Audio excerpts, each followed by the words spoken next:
one night, the man heard a voice, not from lips, not from dreams, but from the ground itself.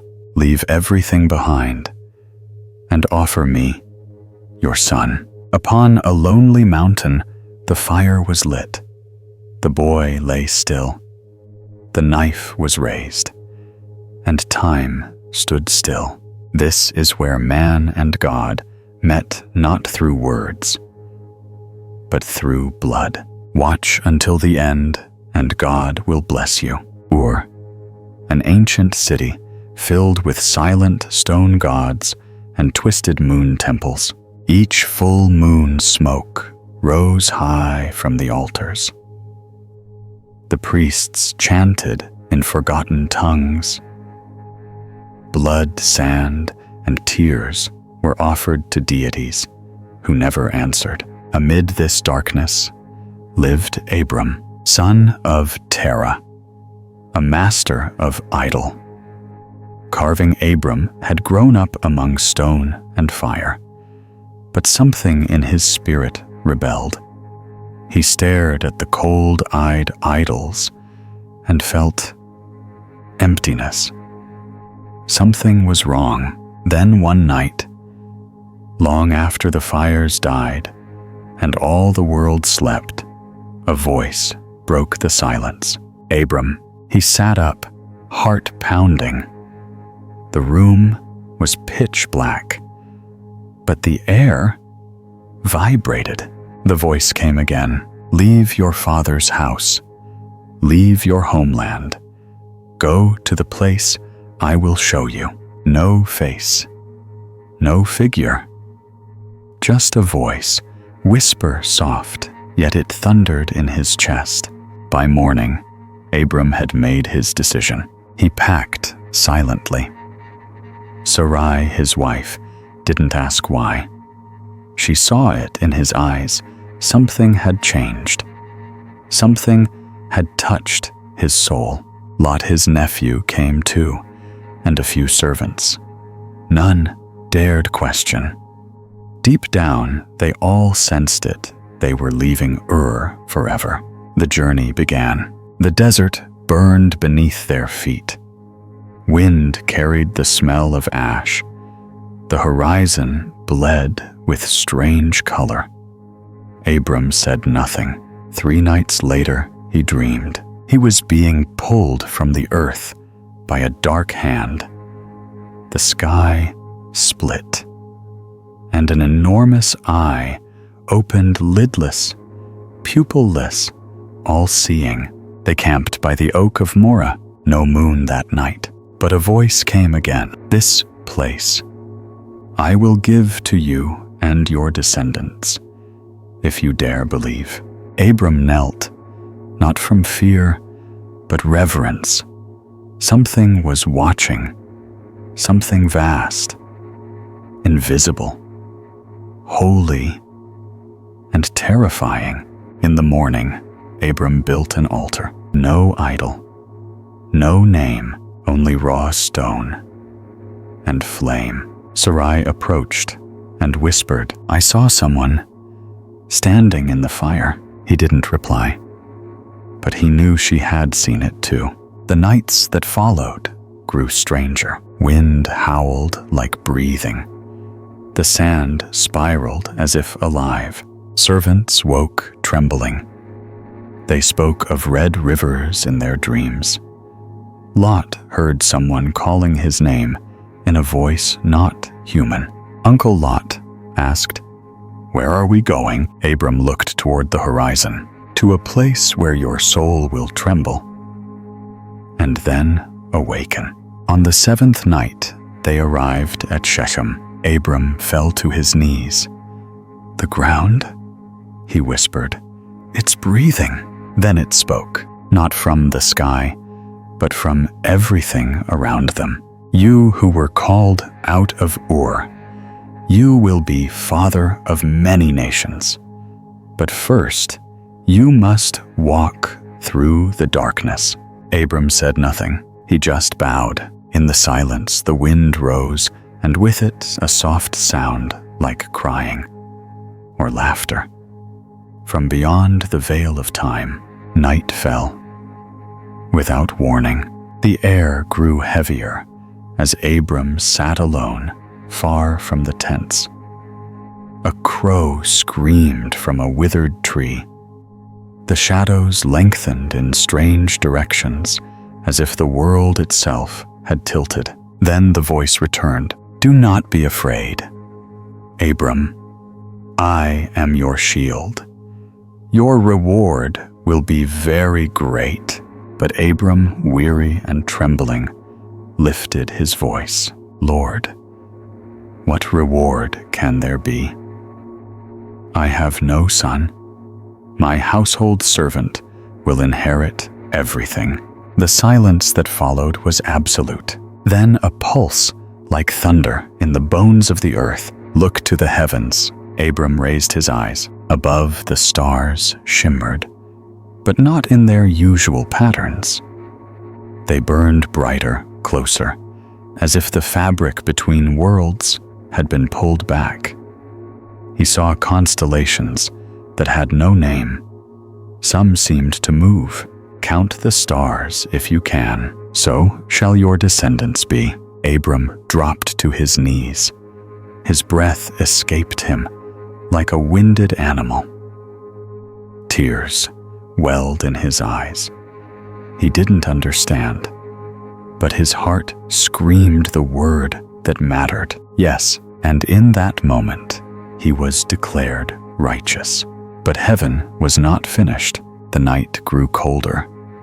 The light faded until even the stars withdrew. Darkness thickened like smoke. Then the Lord spoke again. "Bring me a heifer 3 years old, a goat, a ram, a turtle dove, a young pigeon." Abram obeyed. He slaughtered each animal with trembling hands. Blood soaked the earth. He split the beasts in two, laying the halves opposite one another. The birds he did not divide. The sun began to set, and with it came the terror. Vultures circled overhead, unnaturally silent. When they descended, Abram drove them off. Their eyes were not those of ordinary creatures. They glowed faintly. Watching him, Abram collapsed beside the carcasses. Sleep took him. But it was no ordinary sleep. A dread deeper than fear wrapped him like a shroud. In that dream, the sky split, not with light, but with shadow. A voice deeper than thunder and colder than time spoke from the rift. "Know this, Abram. Your descendants will be strangers in a foreign land. They will be enslaved, oppressed, for 400 years, but I will judge the nation that enslaves them. And afterward, they shall come out with great substance. You shall go to your fathers in peace." But not yet. The sins of the Amorites are not yet complete. Abram could not move, could not speak. His soul shuddered at what he heard. It was a promise and a prophecy soaked in blood. Then it appeared out of the smoke, a flaming torch and a smoking fire pot. But they were not carried. They moved on their own, floating, gliding silently between the halves of the animals, as if guided by invisible hands. Fire lit the entrails. Smoke curled into the stars, and the sound, like a blade scraping across stone, whispered through the air. Abram saw no face, but he knew God himself was passing between the pieces. No man had ever seen this. No man could understand it. But Abram was no longer a man like others. He was marked. The torch passed. The fire pot followed. The blood steamed. The air crackled. The earth trembled slightly. Then, as suddenly as it came, it ended. The fire vanished. The voice, now quiet and grave, spoke one last time. To your descendants, I have given this land, from the river of Egypt to the great Euphrates. It is sealed. The night was quiet once more, but it would never be the same. When Abram awoke, the ground beneath him was cold. The carcasses remained, but the blood had been licked dry. No beast had come near. No insect buzzed. The world itself held its breath. He stood, legs shaking, looked at his hands, still stained crimson. He had entered into a covenant, not of parchment, but of flesh and fire. No one else would understand. Not Sarai, not Lot, not the people yet to be born. But he knew the sword of the covenant had passed over him, and it had cut deep, not through skin, but through soul. The nights grew longer. Sarai sat by the fire with dry eyes and a hollow heart. Abram no longer spoke of stars or altars. He only stared into the distance as if waiting for something only he could hear. But Sarai heard something too inside her, a clock ticking. Slowly, cruelly, she was barren. Still, after all these years.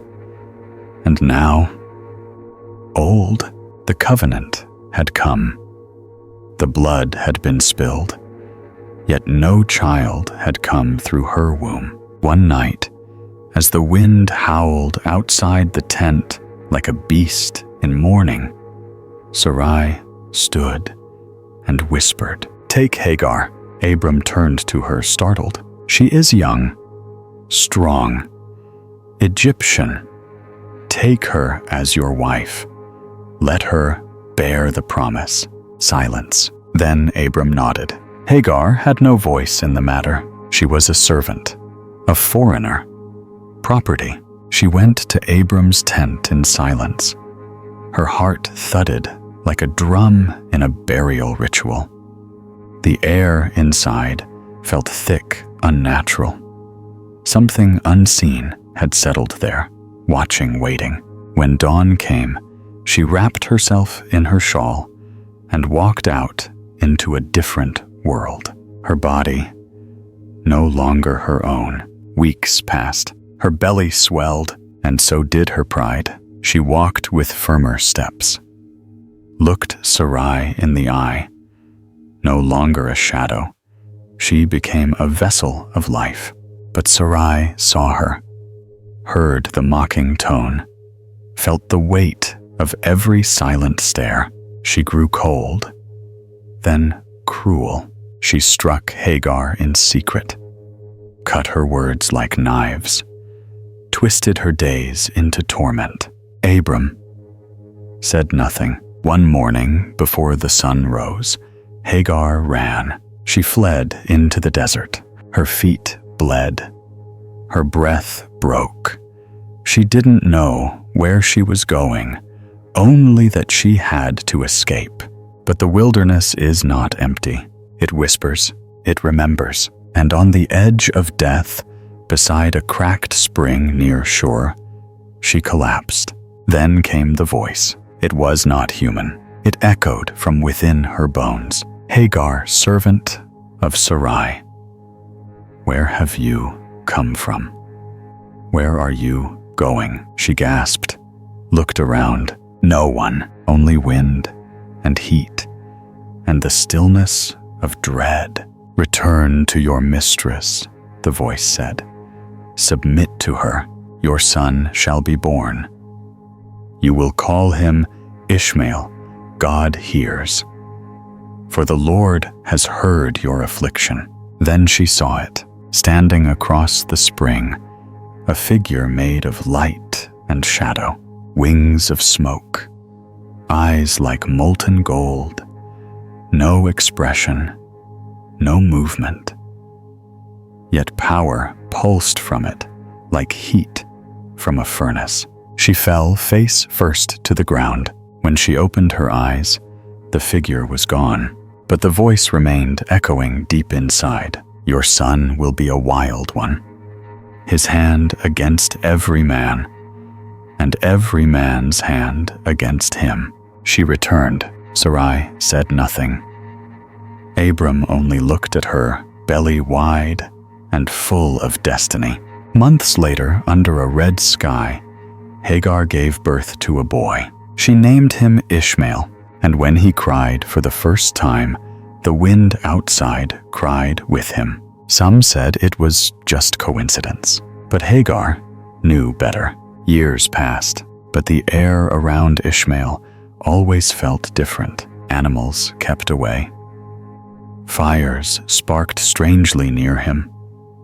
Some nights, he would stare at the stars for hours, silent, unmoving, then whisper words in a tongue no one taught him. Once, Sarai caught him doing it. She shuddered, then began to pray. Yet God remained silent, at least to Sarai, because the promise still waited. The child of covenant had not yet come, and the desert was not done with her womb. But the seed had been planted. The story, now stained with pain, obedience, and a heavenly voice heard only in the dust. The years passed like shadows, long, cold, and silent. Sarai's womb remained closed. Ishmael grew tall, strong, unpredictable. But he was not the one, not the child of the promise, not the seed of the stars. And Abram, he aged, his eyes dimmed, his hands trembled. Even the voice had gone silent for years. Then, on a day like no other, it returned, not a whisper this time, but fire, a flash of light, a terror that split the wind. Abram fell face first to the ground. Dust filled his mouth, but he did not dare move. I am El Shaddai, said the voice. Walk before me and be blameless. You shall no longer be called Abram, but Abraham. For I have made you the father of many nations. Something tore inside him as the name was spoken, like an old skin being ripped away. The name, his soul was remade. Then the voice turned toward Sarai. She shall no longer be called Sarai, but Sarah, and I will give her a son. Abraham laughed, not from joy, but the hollow, echoing laugh of a man who had buried his hopes long ago. Shall a man 100 years old have a child? Shall Sarah at 90 bear life? Yes, the voice said. And you shall call him Isaac. Laughter. The covenant was sealed again. This time, not with beasts, but with skin. A command came. Every male must be circumcised. Abraham obeyed. He took the blade, and blood flowed. From servant to son, from elder to youth. A mark was carved into the flesh, a sign of a covenant no man could erase. Even Ishmael, now 13, bled beneath his father's trembling hands. He did not scream, but his eyes darkened. Then one day, Sarah laughed, truly laughed, because within her, a stir, a movement, a kick. Tears filled her eyes, not from sorrow, but shock and maybe fear. The months passed. The pain came. The scream echoed through the tents, and under a blood-orange sky, the impossible happened. A cry, new, raw, alive. Sarah held the boy against her chest and whispered, "His name is Isaac." Abraham stood outside the tent, eyes wet, mouth silent.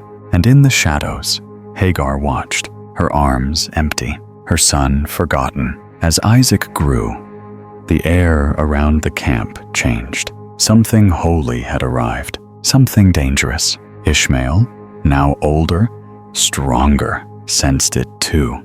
And once on a feast day, he laughed at the boy, a mocking laugh, the kind that carries knives beneath the tongue. Sarah heard it, and her eyes turned cold. That night, she went to Abraham, cast out the slave woman and her son. The promise will not be shared.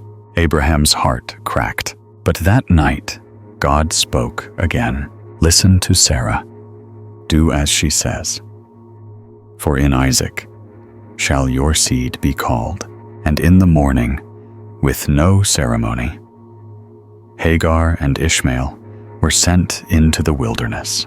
No farewell, just a skin of water and silence. Sarah watched them leave from the edge of the tent, and though her arms held the chosen child, her shadow stretched long in the dust, longer than laughter, longer than blood. The voice returned, not in fire, not in dream, but in the deep stillness before dawn, when the world holds its breath and shadows.